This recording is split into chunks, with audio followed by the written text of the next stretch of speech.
शिल्पा शेट्टी और राज कुंद्रा बॉलीवुड के क्यूट और परफेक्ट कपल में से एक हैं। दोनों को शादी के करीब 12 साल हो गए। दोनों के 2 बच्चे हैं और अक्सर दोनों सोशल मीडिया पर परिवार के साथ तस्वीरें शेयर करते रहते हैं। राज की ये दूसरी शादी है और जब उनकी और शिल्पा के बीच नजदीकियां बढ़ी थी और दोनों की शादी हुई थी, तब राज की एक्स वाइफ कविता ने कहा था कि उनकी और राज की शादी टूटने की वजह शिल्पा शेट्टी है। अब हाल ही में कविता का ये पुराना इंटरव्यू काफी वायरल हो रहा है, जिसके बाद हाल ही में राज ने अपने पास्ट और एक्स वाइफ को लेकर बड़े खुलासे किए हैं। सालों तक इस मामले में चुप रहने के बाद अब उन्हें यह एहसास हुआ कि उनकी एक्स वाइफ कविता कुंद्रा मीडिया में उनकी पत्नी शिल्पा को बदनाम कर रही है, इसलिए उन्होंने इस मामले पर चुप्पी तोड़ने का फैसला किया।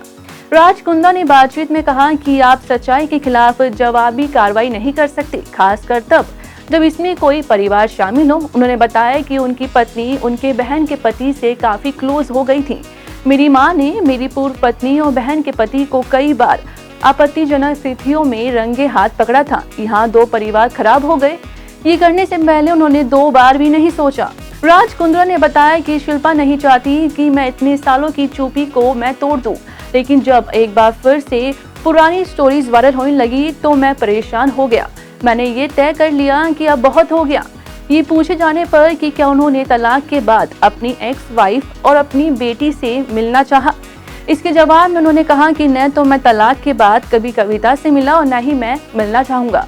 राज कुंद्रा ने कहा कि आज मैं खुशहाल जीवन जी रहा हूं, लेकिन कविता के साथ मैंने बहुत बुरा दौर देखा है।